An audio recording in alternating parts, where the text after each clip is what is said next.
everybody. Mike Erre here. Welcome to the Vox Podcast. I'm here with our friend, our editor, the embodiment of Seattle. If Seattle were a person, I'm here with Tim Stafford. Tim, say hello. Hello. Tim. Now I'm picturing us all as like those Inside Out characters, and I'm the frumpy little blue one. No, because Seattle was more than just the blue one. Seattle's all of them. They're just a different Seattle proportion. is probably my favorite city too. Is it? It is it? Yeah, the air is all clean. I feel like everything feels cleaner in Seattle than it does. I mean, definitely down here in LA. Yeah, no question about that. And I can speak from having seen you a bunch that you are more of a flannel beanie kind of bearded guy. Exactly. And I definitely have a beard, a flannel, and a beanie today. And you wouldn't fit in on Maui, let's just say. Like, I'd like to try. Now, we are so excited because this is, by our official estimation, episode 198. We are approaching 200 episodes of the Vox Podcast. And I remember when Andy and I first started this, we would joke around at like episode 10, and they said it would never last. And here we are almost 4 years later, which is unbelievable. What a testimony or testament to our incredible community. You have made this so fun. Many of you have supported us financially. You've left reviews. You've liked us. You've shared the podcast. You've emailed in. You've asked us questions. I mean, this has been such a rewarding journey. So thank you. Tim had a great idea to do something a little different for the episode, the 200th episode, but we turned that into 3 episodes. Tim's idea was, if I may, put it much better than you did, it was to interview some of the folks that we've had on the show before, and to just ask them the question, hey, what do you see the future as the church in America as? What do you think needs to die? What do you think needs to grow? Where do you think the church in America will be 15, 20 years from now? And just leave it really open-ended. And so we've got 4 or 5 people that we've spoken with. And so the lengths of our conversations are, anywhere from 10 minutes to 45 minutes. And there was no predetermining that. That was just kind of how the conversation went. Today, we are going to talk to Rick McKinley, a friend of mine from Portland, Oregon. He pastors a church called Imago Dei. We've had him on to talk about one of his books. Great guy. And then our dear friend Bonnie Lewis is going to end the episode with her thoughts. Rick's about 40 minutes and Bonnie's, 8 or 9. And that is in no way reflective of the importance of their input. That was just kind of how the conversations went. And I think you'll enjoy it. I think that and when we get into some other interviews, I think we've got our own Andy Laura and a friend of mine named Kristen Howerton, who I'll kind of describe in more detail next episode. And then we've got our friend Sky Jatani for our 200th episode. So we're going to take 3 episodes to have these discussions. The disclaimer is always, hey, when I'm interviewing somebody, I'm not debating them. And so there might be things said on some of these that we don't agree with, or that I don't agree with, or that you don't agree with. My goal is to hear their best stuff, to hear their best take on these questions, and to not get into whether or not I agree or whatever. So please hear my mm-hms and go. And, that's just encouragement to keep going. Tim, if you listen carefully, Tim's doing this even when I'm rambling on and making no sense whatsoever. Exactly. So, friends, here you go. First up, Rick McKinley, our pastor friend from Imago Dei.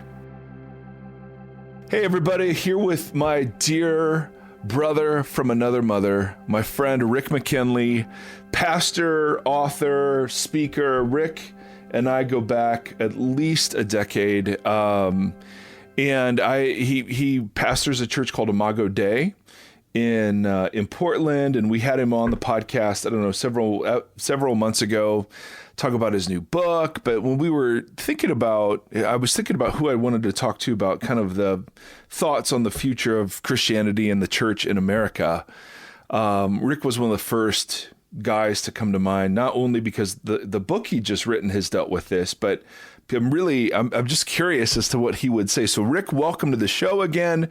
Thank you for your time today. Give me a weather update in Portland, would you? What's happening right now out the window? Portland is partly sunny, partly cloudy. Chance of rain, possible sun. That's every day in Portland. Oh, perfect. I will counter. What's the temperature though? Because we got 80s going on in Ohio right now.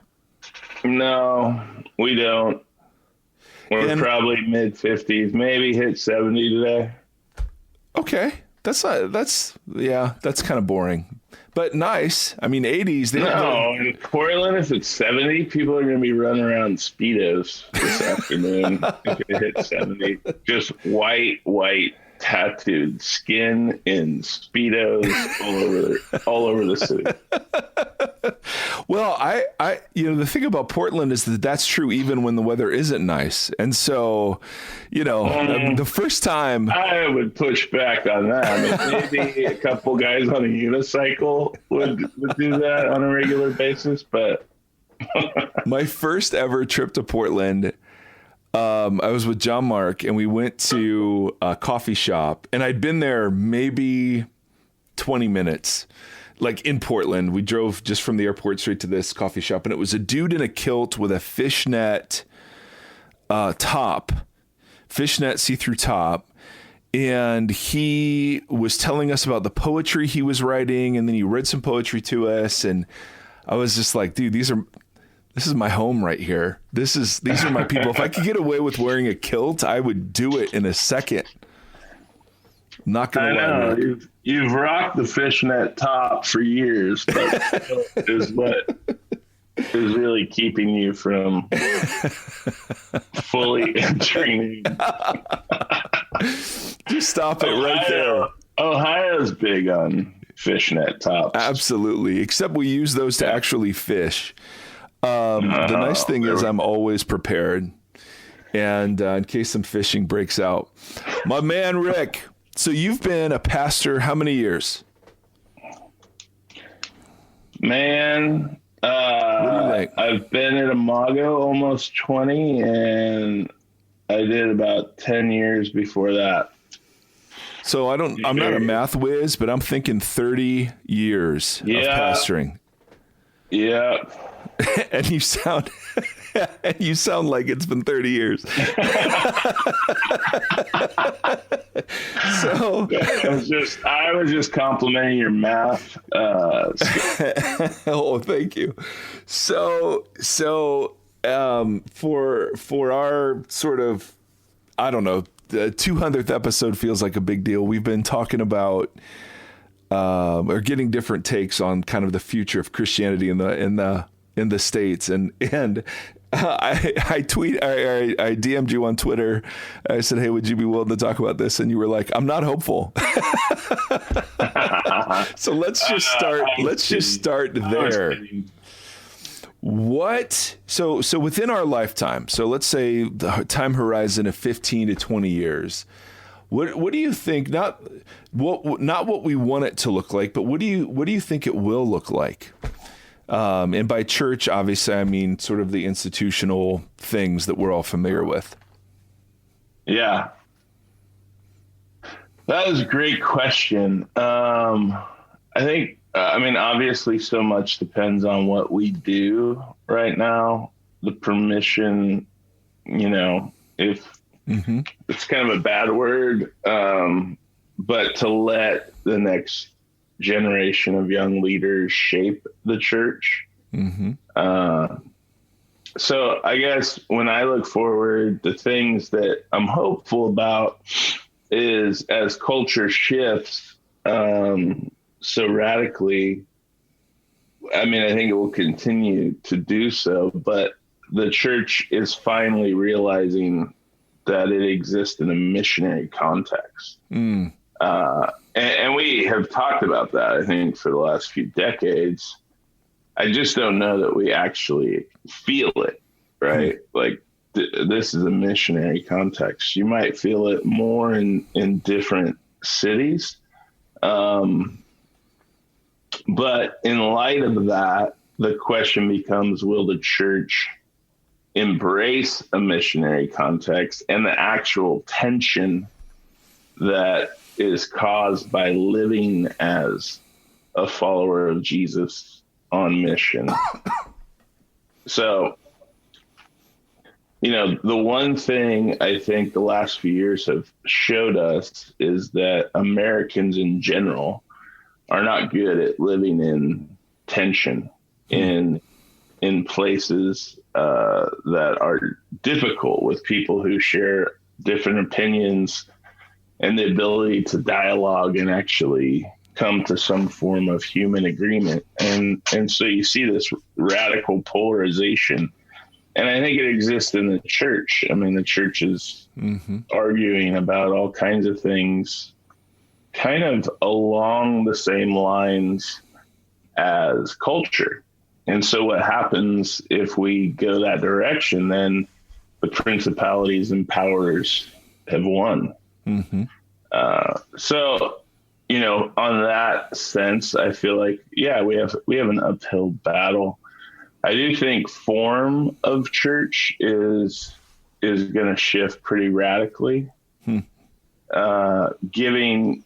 And I think that's where we have to give permission to the next generation of leaders to do their thing their way, meaning we give resource and authority and assistance, right? But we don't sort of contain them in our boxes. One of the difficult things of churches that grew and were maybe successful over the last 30, 40 years is they built, junior college campuses, essentially. And so what does the next 15 years have to look like for them by nature of this facility? Yeah. It looks like filling the building. And maybe that'll continue, but I think there's much more creativity and fluid ways of shaping the church in the future. When you talk about the church seeing itself in a missionary context, what's the difference, or can you articulate a difference between a church that sees itself that way versus kind of how church normally sees itself as a an organization, an institution that's geared towards preserving its entity and preserving its values and filling its building or whatever? So just contrast that, because I think that's a very, very significant point about will we be quick enough to embrace that or not? Yeah. I mean, that's a good question.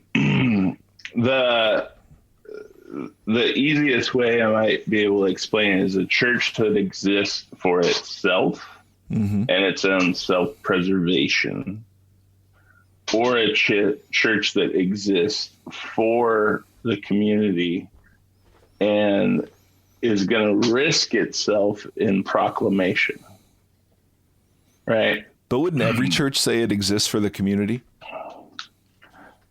Sure, they would. But if you say that and you look at your budget and your building and your programs and your staff and all those things, and you're like, what are we doing that is risking ourselves and giving ourselves away? That's very different. So it's not necessarily about saying it. It's about looking at your bottom lines and saying, are we doing this? And so seeing things, do you think, and I'll tip my hand that I think, but I'd love your thoughts on the difference between a post-Christian culture and a non-Christian culture. And let me define a bit what I mean by that. I'd love for you to react to it. Being a missionary in a non-Christian culture seems to have obviously the same impulse, same general sort of categories and assumptions and methodologies, but a post-Christian culture is a culture that is familiar with the Christian terms and the basics of theology and has rejected them or found them irrelevant or found them harmful or offensive. Whereas when you're with a totally unchristian or non-Christian culture, you get to introduce those things from kind of ground zero. Here it feels like being a missionary in a post-Christian culture, at least for the next 20 years, there's still a residue of beyond apathy, but negativity towards the institutional church, right? It's not just that I don't know what that is or I don't know what goes on there, but it's rather I know what goes on there and it's awful and it's been harmful, right? So how do you adapt as a missionary in a post-Christian culture as opposed to a non-Christian culture? Because I think that distinction isn't being held up in some of the missional conversations that we're having. Mm-hmm. Do you have any thoughts about that? No, I agree. And I think depending on where you live, you probably have a bit of both. You have people who have experienced the church in some format growing up, positively, negatively, whatever. And then I think you have people that are several generations removed from that experience, meaning their families, their grandparents quit going to church, and by the time it gets to them, they're like, yeah, the church is like a museum or something. I don't even know what that would be like. That's how it was for me when I came to Christ. Yeah. So I think you're dealing with both, but you do have a pretty powerful religious memory as well as branding that is kind of all over the place in terms of the country. So yeah, I think it's a huge distinction to note. And then I think the way we see the reaction, like how is the church reaction to this post-Christian and some of the stereotype tends to be we swing towards syncretism, or essentially going, we're going to affirm all kinds of things that culture thinks the church hates or the church hasn't carried well, or swing the other way and sort of take back America for the good Christian days that are of the past. Yep. I think that's true. Can you hear me? Yeah. Yep, I got you. I think the question becomes like, do we need to recreate a different message? I don't think we need to do that. Do we need to reprogram the church to make it something different? I don't think we need to do that. I think we need to get faithful. We need to become faithful to the very basic, simple things that we see in the New Testament, in the early church, of Jesus being my king and my forgiver, and the church being a place where that kingdom gets displayed and put on display in a way that's faithful. Yeah. What would that, so if you were planting a church, and this is no knock on anything that we're doing now, but if you took, if you just took a whiteboard and you said, okay, I'm going to plant a church that embodies some of this, it could look exactly like Imago Dei, or you would plan it differently. I mean, so I'm fishing for, if you were planting a church today, knowing what you know after 30 years doing this, and anticipating what we're anticipating the world and the church will be like, how would you do that differently? If I could so that's a great question. I think I would look at do I want to start a church, or do I want to be a part of a movement of God? And I do think those are two different things. Ooh. And I think I would focus on training leaders to lead out of their houses in the simplest way possible. Mm-hmm. Like, how do you pray? How do you lead people to Christ? How do you discern, follow the Holy Spirit, obey the word, basic stuff, but to set it up for harvest as well as hostility, that the culture isn't always going to be friendly or approving. But at the same time, do we have a model of church that unleashes believers into that missionary context for harvest? Mm-hmm. So how do we simplify what we're doing? Mm-hmm. One of the things that struck me, I was listening to a pastor from Cote d'Ivoire. How am I saying that? Anyways, I don't even know what you're talking about. All right. Well, it's a global pastor. But he's essentially has 250,000 people in this movement, you know? Wow. And he talks about setting up your systems, so to speak, for harvest and hostility. And there was a season of hostility where they had to shut the church building down for a month, and his church grew. Right? So it's getting back to those kinds of things. How can the church be disciple-led with a simplified reproductive model that is about this worship of Jesus expressed in a faithful life, and not about coming to the place for the programs? Right. Which would,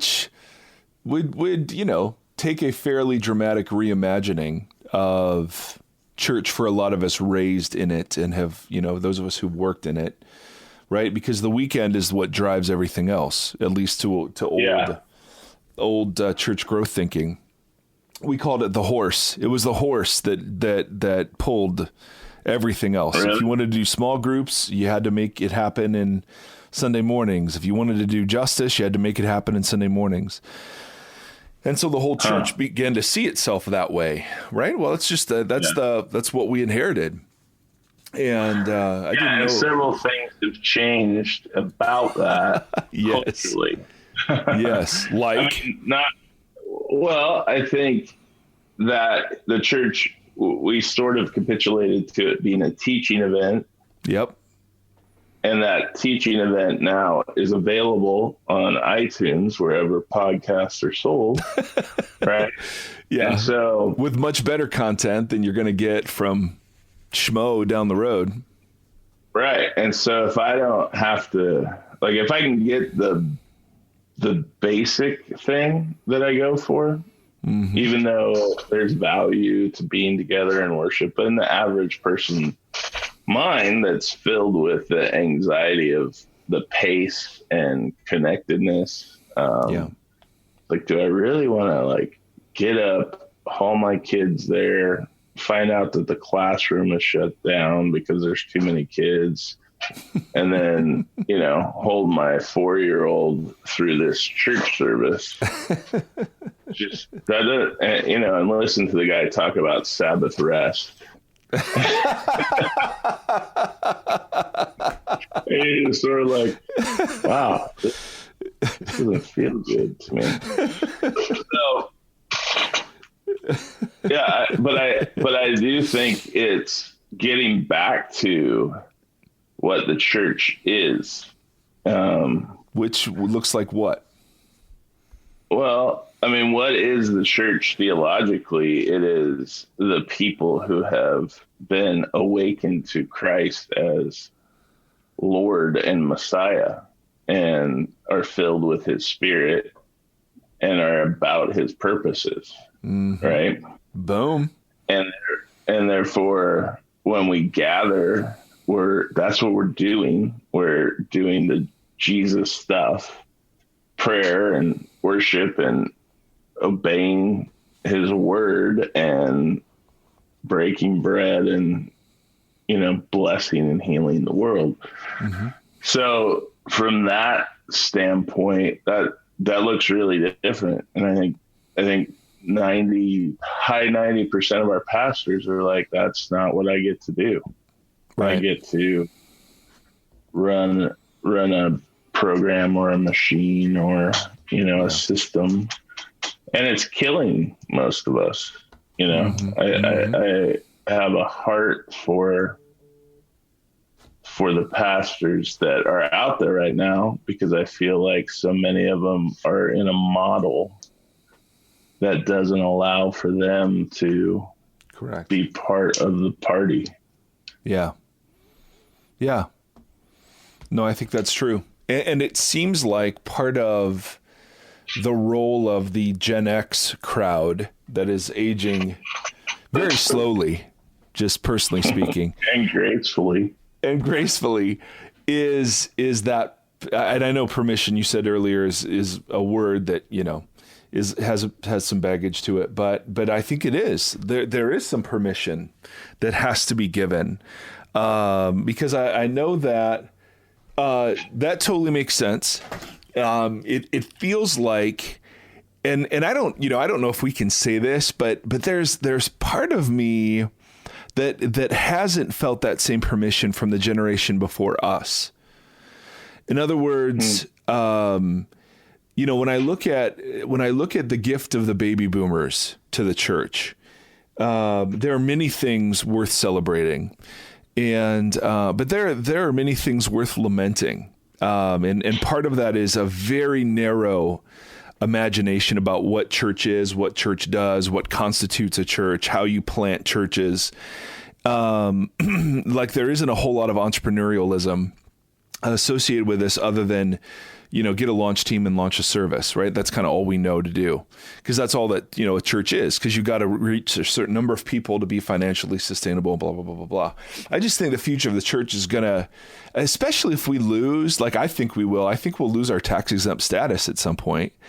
And I just think, I don't think culture will simply countenance the abuses of money and power going on in the church without some sort of pretty significant pushback, beyond just social ostracism. I just think the tax breaks and how they're being abused are absolutely ridiculous. And so, imagine churches that are built on campuses like you've described, doing programs like we've imagined, and all of a sudden you lose 30% of your income. Not just because you have to pay a tax bill, but because people are no longer incentivized to give to you for the tax break. Right. Right. It's a double hit. And then all of a sudden, how do you structure a community that doesn't rely on building services and staff? And there just is such a lack of imagination around that question, that permission seems the best word in terms of what needs to be given now. And it feels like a permission that I don't think a lot of us received. You know what I mean? Do you agree with that? Not agree with that? Yeah. I mean, I came into the church later, like at 18, and then went to Bible college. So I definitely felt like the outsider who, needed permission from whoever it was that was running the church, even though there wasn't like a committee somewhere in overseeing the Church of America. What I appreciate what I appreciate about the younger generation is they're not asking permission; they're going for it. Yep. And the question is, will we identify them and throw whatever resource and influence and care and advice, but really letting them shape it? So one of the things I do is mentor kind of some younger pastors, and we meet for 4 or 5 hours a month, reading, going through theology and culture and all that. But man, one guy, Sam, has moved here from Indiana at 24 and he brought like 25 people with him. What? Dang. Yeah. And they're not like just a bunch of college kids, like family with him. And so, I'm like, okay, this guy has some leadership chops. Boy, no kidding. Or, he's either going to be a great pastor or a cult leader. And sometimes it's a fine line. But just, trying to go, how do we not, you don't have to wave my flag. You don't have to jump through my hoops. But yes, we want to affirm what we see and give you whatever we have that is helpful and useful. Yep. That is an absolutely dramatic mind shift. Well, and it hits the bottom dollar, right? Absolutely it does. If we are willing to go bivocational, I remember early when we planted the church and we hadn't grown very much, and all our funding, we didn't raise that much, so it ran out quick. And we had about 70 people, and I had a meeting with Jeff Marsh, who planted the church with me, and we were like, all right, so this didn't work like we thought. Are we going to be bivocational? And is this what we're called to? Or are we like, hey, we tried, didn't work? And we both felt that, we were called to do this. We weren't called to a paycheck necessarily, but we were called to lead this. And so we ran after it like that. And the church grew and we were able to go full time.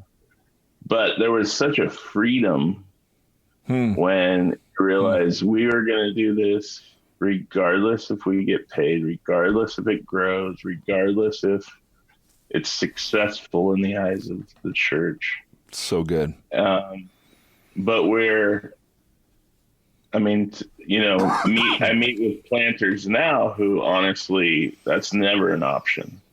It's like, if I'm not funded completely and fully, then I'm not planting. Yeah. Like, it's just another job. Yeah. Not all of them. There are a few like that though. And you just kind of go, I want to see you make moss grow on rocks, regardless if you get a paycheck. Like, are you called to go do this thing? No, that's so good. I was talking to a New Testament prophet Fuller once.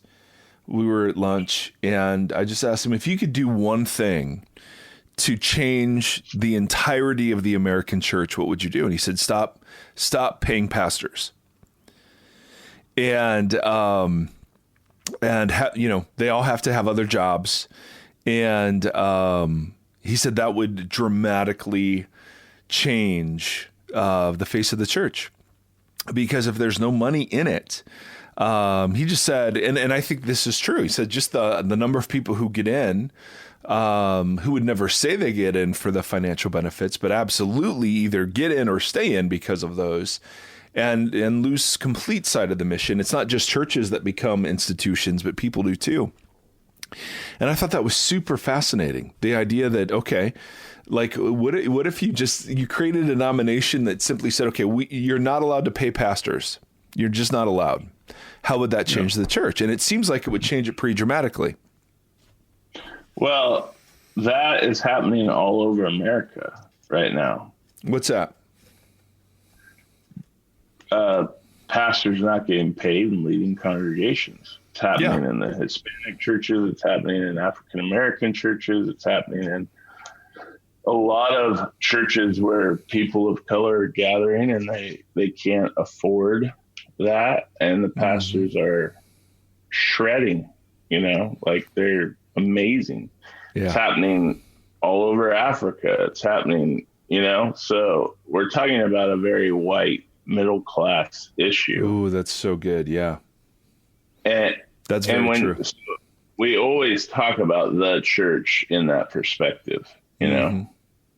But I think when we do look at what is the church going to look like, it's going to be important that the people answering those questions aren't necessarily white, middle class. You know what I mean? Yeah, they're not us. Because the model that we've created is just mimicking other organizations culturally from a financial base. Yeah. And then, you look at pastors and you're like, they're tapped. They're not making crazy money. They're not, and they're burned out, they're tired. And you're like, hey, you're going to go get a job too, and just kind of do this thing on the side. They're really like, no, thank you. So it's not just an issue of don't pay them, but the issue is if we didn't pay them, what would have to change about how we... Yes, so that was his point. Yes, exactly, because it forces that question. We don't want to kill our leadership in doing this, but we should be able to get the best of us still. Yeah, the best that the church has to offer. Yeah. And it's not, I don't want to sound like a Jim Collins book, but the church does so much good that it never does anything great. We're doing so much good, and good's a pretty easy bar to hit in cities that have lots of need, right? It doesn't take much to go, oh, that's good. But are we doing like the thing? Are we doing the most important thing? Are we doing the greatest thing? Not from a business standpoint, but from an importance standpoint, from a value standpoint. That's what we're working through right now at Imago, is just like, we need to simplify this thing down to like, what is the thing that we're supposed to do, that we must do. Because everything else just quickly we can turn into a buffet of religious services, Oh, absolutely. And I don't know anybody who signed up to run a spiritual business. We all initially got into this for a revolution. So what are things that are happening now that concern you? What are things that are happening now that give you a great deal of hope? I am really hopeful about the young leaders that I see emerging. Except Sam, the cult leader. I'm excited about Sam too. I don't think he's a cult leader. I know. But I do feel like they're gifted. They're incredibly talented at such a young age. I'm concerned for them, having watched many of my friends sort of blow a church up big and then blow it up altogether. that their character and their heart and their relationships are also coming along, Yeah. They're 24. They might be gifted to fill a room. Excuse me. But their character's still at 24, and their heart, and how do we move them to a place of wisdom or pursuing that? Yep. But man, I'm super encouraged by them, and there's a lot of humility that I see in these young leaders. They're willing to learn, and they want to learn, and they're sort of like, why would you pour into us? So I don't know, that feels like a great relationship for me. I still feel like when the church is about the main thing and the most important things, the city does look on and go like, we need you here, and you are a blessing to this space, regardless of, we talk about hostility, but we don't face tons of that in Portland, and we should. But we have great relationships in the city.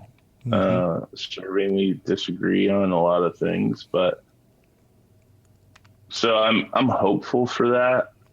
My biggest concern, I think, is that we don't dive deeper than the issues to ask the larger theological questions. What does it mean to be human? What does it mean to be alive? What, all these questions that Jesus traveled in. Right now, we just live in a world of identity politics. Whatever group that you're in, that's your group, and everybody else is wrong. And because it's a very nihilistic culture, you can create any group you want, but then you also want basically totalitarian culture. You want to approve that, whether it's the NRA or any group. And I feel like the church is looking at all these groups going, okay, where is Jesus? And maybe he's kind of for the group that's doing this form of justice, and maybe he's for this freedom, and but there's no blanket place that we can go, yeah, Jesus is on these groups. Yeah. But those are just tips of an iceberg that were created by answering larger questions about who we are and what is the nature of humanity and what is the meaning of life and what makes a good life, and all these questions that Jesus traveled in. And I don't think we have space in our culture to have dialogues there. Yeah. And therefore, my fear is the church capitulates to a political party or to an identity group that looks close enough in their imagination to what the Christian message should be. And we don't have the courage to dig deeper and go, what does it mean to be an alternative community, an alternative city, a new humanity that following a king, Come on, baby. Dang, I love it. Rick, that is excellent stuff, my friend. Hey, I just want to thank you for your time today. Thanks for having me. Of course, Rick. I'm very grateful. Get to see your office, get to see your sweet face and say, dude, I love you and I appreciate you. My face is beautiful. If you want to see my face, it's on the back of my most recent book. Yes. Yes. A polarized world as the people of God. Oh, yes. Just a plug. Just one plug was all I wanted for this podcast. Oh my goodness, dude. I'll give you so many plugs. So Conan O'Brien just started a podcast, and it's one of my buddy Tim Stafford got me on this thing. And they do these advertising plugs. I mean, he does these plugs that are just hilarious. Advertising the most mundane stuff. Here's mattresses. And he'll just go on a riff. But one of his guests came on and just started plugging. He wasn't even getting paid by these companies. He was just sitting there reading ad copy from different social media sites as part of the podcast. It was the greatest thing ever. So bro, that was a great plug. Absolutely. Rick if you're in Portland and you don't have a faith community, man, Imago Dei is where there is a lot happening and where Rick is. And so anyway, bro, love you. Appreciate you. Thanks for your time today. All right. All right, bro. Thanks for having me. See you. So Rick is just one of the greatest guys ever. I call him my brother from another mother because if you saw us, we look alike, although he's got beautiful hair and beard and, but he's got a sweet daughter with special needs and But my favorite thing about Rick is that he tore his Achilles going up to preach a sermon. Oh. And that hurts. And he preached it anyway. He just went up and stayed up there and He's like preached the the sermon. Bryant. He's like He the Kobe is totally Bryant the Kobe Bryant of pastors. preachers. Absolutely. So up next, Bonnie Lewis. This was entirely too short a conversation, but Bonnie always has some wonderfully interesting thoughts to share. So here she is.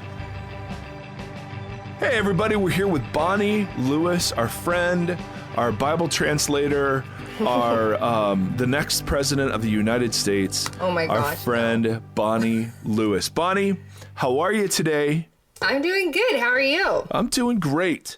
I want to talk. We're coming up on episode 200, and I want to talk crazy. about. Congratulations, that's big. That is big. It's 4 years. 4 years That's worth. awesome. It is absolutely nuts that, I remember when Andy and I were sitting on our porch talking about starting a podcast. I mean, that was just, yeah. So here we are. But one of the things we're doing is we're going through and we're asking some folks who've been guests on the show. You're obviously more than a guest, but I'd love your thoughts on kind of the future of Christianity and the church in America.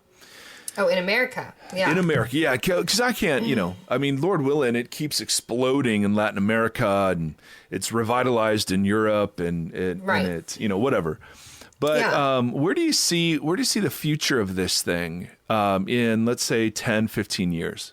Yeah. I see so much good and things that give me hope in that I think we are doing a good job of trying to move forward and discuss things. There are a lot of things about social media or about kind of the nature of things right now that can be polarizing. Mm-hmm. But I do see good conversations. I do see good disagreements. I see good discourses. I see good coming together moments that really give me hope. I think people haven't given up on it. I think people want to dig in. I think people want to hold on to good things. Mm-hmm. On the reverse side of that, I also, people always say to me like, hey, in your research, what do you think about Revelation? Like, how do you think the world's going to end? And I'm like, you know what, this really doesn't have anything to do with Revelation, but I think that we're going to do it to ourselves. And I think that might be our biggest danger in church as well, is that the same things in terms of conversation dialogues, social media, things like that can cause these great conversations and cause space for deconstruction and reconstruction and wrestling and figuring it out. I think they also could be very harmful if we're not careful, because they also polarize us completely. And they're designed to do that. So if I look up one thing on the internet, everything now is going to be tailored towards that. Every conversation, every news piece, every whatever. And so our biggest problem is that I fear that we're going to place ourselves further in these silos and not come together and not converse and not see the good in our enemy and not, do these things that Jesus calls us to. So I feel like in 10 or 15 years, we have the capacity to really be this light and to be a changed people that puts the beauty of Jesus on display. But I feel like we have to be careful with the way that we are going about that, because we also are in danger of the pendulum swinging and we don't come together at all. You know what I mean? Yep. What would a healthy church community look like in 15 years? I mean, obviously the ability to have conversations in the midst of the polarization of the greater world, that's a huge piece of that. What else would you say? I think it would be, in its healthiest form, it would be a place for healing. It would be a safe place. I don't feel that's true for all churches right now. I also think in its healthiest form, it would really and truly be the safest place to talk about anything. And I think it would also look a lot more, which might be hard to do in America, but I don't think impossible, but across gender and across people of color, that it would be more representative of the body of Christ as a whole. I think we need more voices. It can't be white evangelicalism that leads the charge, because that's only half of the picture. Right. No, that's good. And when you look at, do you think the church in America will be thriving? I think that the evangelical church as we know it will not. I think that who will be thriving are these groups on the margins, these smaller operations that are like, hey, I'm just trying to figure it out. I think in that sense it will be thriving, but I think it'll look very different. What we say is thriving now, I think will no longer be what the standard is. So having, buildings, money, shows, whatever it is, I don't think that will be thriving, nor do I think it will be the standard anymore. Yeah, boy, that would be a great thing. Right? I think it would. No, that's absolutely fantastic. Excellent, Bonnie. I love your thoughts. That's really good stuff. Yes. Thank you for that. Yes. Thank you for asking. Yes. Thank you for answering. Oh, that's good. So friends, there you go. We'll hear from a couple more people next episode. Hope this stimulates conversation, and I would love to hear your thoughts. I really, really would. If you have time or the interest, to email us at hello@voxpodcast.com, or tweet us, or Instagram us, or Facebook us. I'd love to hear your thoughts. What are you laughing at? It's just funny how that's just normal conversation. I know. Tweet 10 us, year ago. Instagram tweet us, Facebook tweet us. at us. Right. And I was going to say Tinder us, but we're not there. No. You're not going to find us there. There may be a Mike Erie fake account, but it's not me. Just so you know, it's not me. The people have been known to use my profile pic as a magnet. I'm just going to throw that out there now. So friends, we'd love to hear from you. Again, we are so excited to kind of be on the march to episode 200. We're so blessed by you. And as always, we want to end just by repeating that ancient blessing that the priests were to pray over the Israelites, but it seems so fitting for our time as well. May the Lord bless you and keep you. May the Lord shine his face upon you and be gracious to you. May the Lord lift up his countenance to you. And in these days, may he give us peace. Till next time, friends, thanks for listening.